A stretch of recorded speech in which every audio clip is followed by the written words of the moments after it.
Você já reparou que depois dos 45 anos o cabelo começa a afinar, a risca fica mais larga e o couro cabeludo começa a aparecer? E todo mundo diz que isso é normal da menopausa. Isso não é totalmente verdade.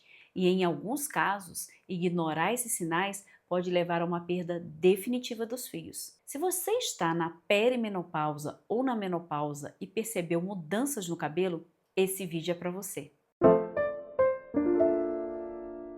Olá, eu sou a doutora Cristiane, médica dermatologista e atendo diariamente mulheres na menopausa ou no climatério com queixas de queda de cabelo e afinamento capilar.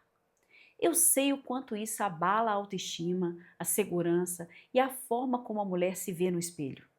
Fica comigo até o final, porque no último bloco eu vou te mostrar não só os tratamentos disponíveis atualmente, mas também as principais dúvidas, as dúvidas mais comuns que eu recebo todos os dias aqui no canal e no consultório. E eu tenho certeza que isso pode te ajudar bastante. A primeira coisa que eu quero que você entenda é que quase toda mulher apresenta mudanças nos cabelos após os 45 anos, principalmente as mulheres que estão próximas da menopausa. Na menopausa, acontece uma queda importante de um hormônio chamado estrogênio.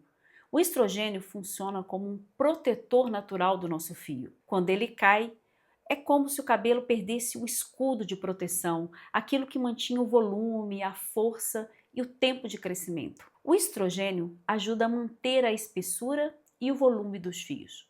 Quando esse hormônio diminui, o cabelo começa a responder de várias formas. Os fios podem ficar progressivamente mais finos, é o que a gente chama de miniaturização. O crescimento do cabelo pode se tornar mais lento e até mesmo diminuir bastante.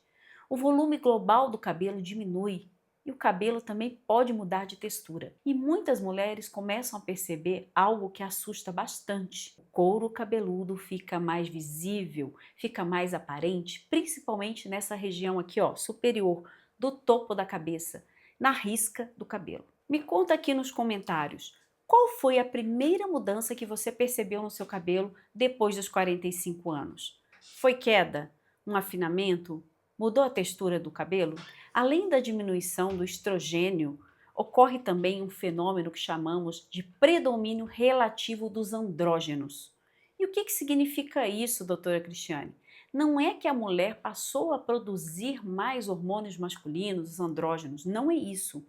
Mas significa que, com a queda do estrogênio que ocorre durante a menopausa, o efeito dos andrógenos ele fica mais evidente. E esse cenário favorece o desenvolvimento ou a piora da alopecia androgenética, conhecida como calvície feminina, que é uma das causas mais comuns de afinamento capilar nessa fase da vida. Por isso que nem toda queda de cabelo na menopausa é igual. Existem muitas causas, nem tudo é igual. E entender o mecanismo por trás dessa mudança toda faz muita diferença no tratamento. Agora, aqui está um ponto muito importante. Nem toda queda de cabelo que ocorre na menopausa ou na perimenopausa acontece só por causa dos hormônios. Muitas mulheres tratam apenas a parte hormonal e mesmo assim continuam perdendo o cabelo. E isso acontece porque existem outras causas, algumas até mesmo silenciosas, que podem surgir nessa fase que é a fase da menopausa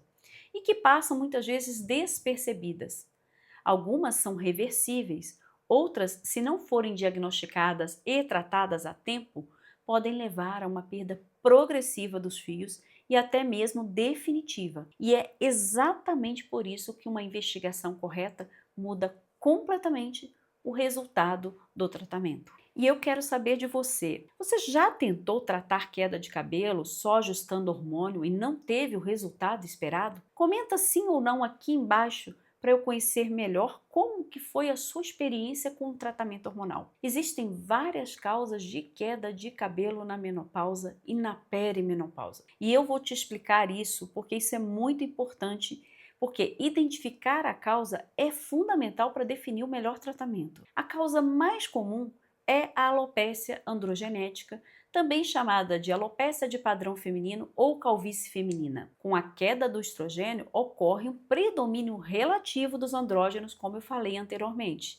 que fazem com que o fio nasça cada vez mais fino e curto, Esse é o processo da miniaturização, do afinamento dos fios. O couro cabeludo vai ficando cada vez mais visível, principalmente na região central, no topo da cabeça. É uma condição crônica, progressiva, mas que, quando identificada precocemente, pode sim ter uma boa resposta ao tratamento. O sinal inicial é o afinamento dos fios e a percepção de redução do volume do cabelo. Outra causa muito frequente é o eflúvio telógeno, mudanças hormonais, estresse crônico, insônia, cirurgias, emagrecimento rápido, infecções, doenças sistêmicas mal controladas e deficiências nutricionais são gatilhos comuns para o eflúvio telógeno. A mulher percebe um aumento difuso da queda de cabelo, principalmente observada quando ela lava o cabelo ou penteia o cabelo. Aqui, o ponto-chave é identificar o gatilho, porque essa queda pode ser reversível. Agora eu quero dar uma atenção aqui muito especial para essa causa que eu vou falar, porque ela comete com maior frequência mulheres que estão na perimenopausa ou na menopausa e muitas vezes passa despercebida, que é a alopécia frontal fibrosante.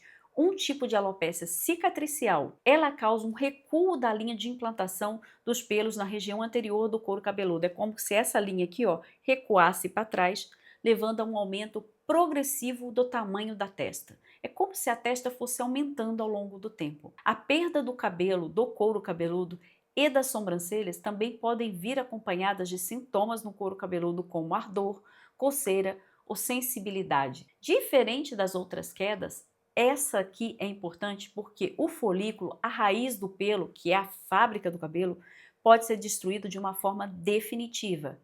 Por isso que o diagnóstico precoce ele é fundamental para frear a progressão da doença.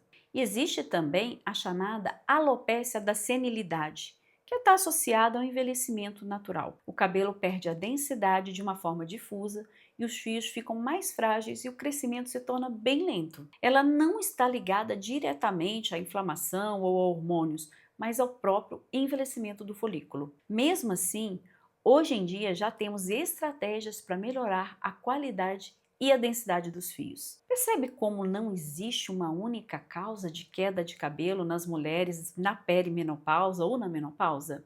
E é exatamente por isso que tratar a queda de cabelo na menopausa sem um diagnóstico correto pode levar a uma frustração muito grande. Eu vou te explicar agora como que é feita a investigação da causa da queda do cabelo nas mulheres. O primeiro passo é fazer uma consulta médica bem completa, bem detalhada, que vai incluir uma anamnese, que é uma história clínica bem cuidadosa, que vai avaliar a sua história hormonal, a histórico da menopausa, o uso de medicamentos, doenças médicas que podem estar associadas, o seu padrão de queda, qual que foi o tempo de evolução dessa queda de cabelo, sintomas no couro cabeludo, que isso é muito importante nessa avaliação, rotina de cuidados com os fios. Cada resposta aqui é importante e conta uma parte da história. Depois nós passamos para um exame completo do couro cabeludo e dos demais pelos do corpo. E em seguida nós realizamos um exame super importante que é a tricoscopia. Essa é uma etapa fundamental da avaliação capilar. Com a tricoscopia, nós conseguimos enxergar o couro cabeludo e os fios em um nível que o nosso olho nu, não consegue alcançar. Então, ela mostra para nós várias alterações que são importantes, como, por exemplo, se existe miniaturização dos fios, se há algum processo de inflamação ao redor dos folículos, se aquele folículo ainda está ativo ou se é um folículo que já fibrosou, se existe um padrão de alopécia cicatricial. E é aqui, por exemplo, que a gente consegue diferenciar uma alopécia androgenética de uma alopécia fibrosante frontal ou de um eflúvio telógeno. E essa diferença muda completamente o resultado do tratamento. Isso aqui, gente, é fundamental. E foi justamente por ver tanta frustração no consultório que eu estruturei um check-up capilar, que é seguindo uma rotina lógica, uma lógica clara de diagnóstico, estágio da doença e metas realistas de tratamento. Nessa avaliação, a paciente entende o que realmente está acontecendo com o cabelo, por que está acontecendo isso, por que ela está passando por isso e o que é possível recuperar e ainda em quanto tempo. Isso traz muita clareza, segurança e evita tratamentos aleatórios, perda de tempo e de dinheiro. Outro ponto essencial do check-up é alinhar as expectativas. Nem toda queda de cabelo significa que o cabelo vai voltar a 100% como era antes depois do tratamento, mas quase sempre é possível frear a progressão, melhorar a densidade, fortalecer os fios e recuperar a saúde do couro cabeludo. Depois do diagnóstico, que é o primeiro ponto dessa trilha, vem a pergunta que todo paciente me faz: doutora, meu cabelo vai voltar a ser como era antes? E essa resposta é muito delicada, mas ela depende da causa. Tratar queda de cabelo não é uma receita de bolo. O tratamento ele é baseado no diagnóstico e ele sempre é individualizado, porque, como eu falei anteriormente, são múltiplos fatores que a gente precisa olhar. Na calvície feminina, por exemplo, o objetivo é frear a miniaturização dos fios, estimular o crescimento dos folículos que ainda estão ativos. Os tratamentos mais utilizados são o minoxidil tópico em loção capilar. Também podemos usá-lo por via oral. Existem indicações e contraindicações, isso é sempre avaliado na consulta. Podemos usar os medicamentos antiandrogênicos, como a espironolactona, a finasterida, a dutasterida, por exemplo. Alguns suplementos também podem ser necessários em casos de deficiências, por exemplo, de ferro, de vitamina D, de vitamina B12, do zinco. Cada paciente vai ter um plano de tratamento individualizado que pode conter um ou mais medicamentos. Isso é extremamente variável, varia de caso a caso. Os procedimentos capilares também podem ajudar bastante, principalmente quando eles são associados aos tratamentos medicamentosos. Com isso, nós temos o MMP, que é a microinfusão de medicamentos na pele, temos mesoterapia capilar e temos outros procedimentos que também podem ser associados. Nesses casos, o médico injeta os medicamentos diretamente no couro cabeludo para acelerar a recuperação dos fios. A fotobiomodulação com o uso do LED, que é a luz emissora de iodo, também pode ser indicada. E em alguns pacientes, eles têm bons resultados com essas associações de tratamento. Tratamento medicamentoso associado com os procedimentos. E é importante que você saiba que a maioria dos tratamentos que usamos para as mulheres, eles são chamados de off-label. Off-label significa que o medicamento ele não foi originalmente registrado na bula para aquela indicação, mas que possui estudos científicos consolidados que favorecem o uso desse remédio na prática médica. Isso é comum na dermatologia e faz parte da medicina baseada em evidência. Quando a calvície é diagnosticada cedo, conseguimos bons resultados com os tratamentos. No eflúvio telógeno, o tratamento começa identificando e corrigindo o gatilho. Pode envolver correção de deficiências nutricionais, controles do estresse e manejo do sono, ajustes hormonais quando indicados, medidas temporárias para o suporte do crescimento dos fios também podem ser utilizadas. Aqui, muitas vezes, o cabelo volta a crescer quando a causa é resolvida. O tratamento complementar é feito de acordo com o gatilho de cada paciente. Já na alopécia frontal fibrosante, o foco não é regenerar fios perdidos, mas sim frear a progressão da doença. É uma alopécia cicatricial. Quando o folículo é destruído, ele não volta a produzir pelos. Então, os tratamentos podem incluir uso de medicamentos anti-inflamatórios, tanto de uso tópico ou sistêmico, que é por via oral, imunomoduladores, uso de alguns antiandrogênicos. Por isso que o diagnóstico precoce faz toda a diferença, pois a chance de preservar os fios é muito maior. Já na alopécia da senilidade, o tratamento é voltado para melhorar a qualidade do fio, estimular o crescimento residual e manter o couro cabeludo saudável. Não é uma doença inflamatória, mas o envelhecimento do folículo pode ser modulado. Muitas pacientes me perguntam se os fitoterápicos funcionam, se são eficazes para aumentar o crescimento dos cabelos, para reduzir a queda, enfim, muitas dúvidas sobre os fitoterápicos. E sim, alguns fitoterápicos eles atuam como antiandrógenos naturais e podem ser usados no tratamento como coadjuvantes, principalmente na alopécia androgenética ou calvície feminina. O sal-palmeto, por exemplo, pode atuar reduzindo a ação da 5-alfa-redutase, que é uma enzima que atua na formação do hormônio DHT, que é a dihidrotestosterona, que é justamente o hormônio que vai causando o afinamento capilar, a miniaturização.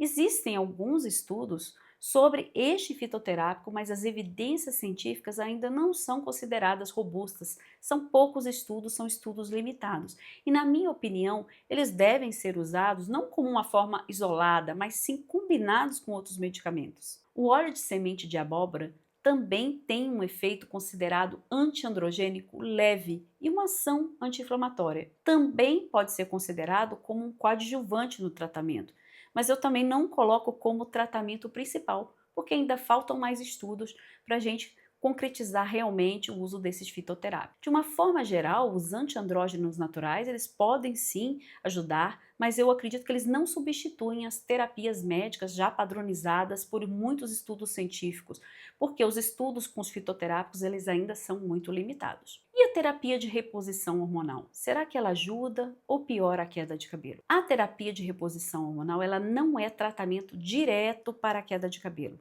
Deixa eu explicar isso melhor para vocês. Ela pode influenciar positivamente em alguns casos, principalmente quando a mulher está usando o estrogênio. Mas ela deve ser avaliada caso a caso junto com o ginecologista, considerando os riscos, os benefícios e as indicações formais para o uso da terapia de reposição hormonal. Ela não é indicada apenas para tratar queda de cabelo. Muitas mulheres também me pedem para indicar uma vitamina ou um polivitamínico para queda de cabelo. Muita gente acredita num produto mágico que vai resolver logo a queda de cabelo. Como eu falei anteriormente, tratar queda de cabelo na menopausa é, de certa forma, complexo, porque não existe um único medicamento, um único produto ou um único procedimento que resolve. O mais importante é a gente saber a causa, ter o diagnóstico, entender o momento que aquela mulher está vivendo e construir uma estratégia de tratamento para ela personalizada. E quando isso é feito da forma certa, os resultados aparecem. Outra dúvida muito comum é: em quanto tempo que eu vou ver os primeiros resultados do tratamento? E aqui é muito importante dizer para você que tratamento capilar é um processo que exige constância, que exige ajustes ao longo do tempo e que não é um milagre. Os primeiros sinais de melhora após o início do tratamento, eles costumam surgir de 3 a 4 meses. Já a melhora da densidade, do volume, em torno de 6 a 12 meses. E o mais importante é que você precisa ter um tratamento contínuo, ser muito constante no uso dos medicamentos. E alinhar essas expectativas com o paciente é super importante. E as expectativas, elas são baseadas no quê? No diagnóstico do paciente e no tratamento que foi instituído para ele. Se você está vivendo essa fase e está percebendo mudanças no seu cabelo, não ignore isso. Informação muda tudo, muda o desfecho, muda a sua jornada. Se esse vídeo te ajudou, curta e se inscreva no canal. Compartilhe com outras mulheres que também precisam ouvir isso. Siga me acompanhando por aqui e até o nosso próximo vídeo.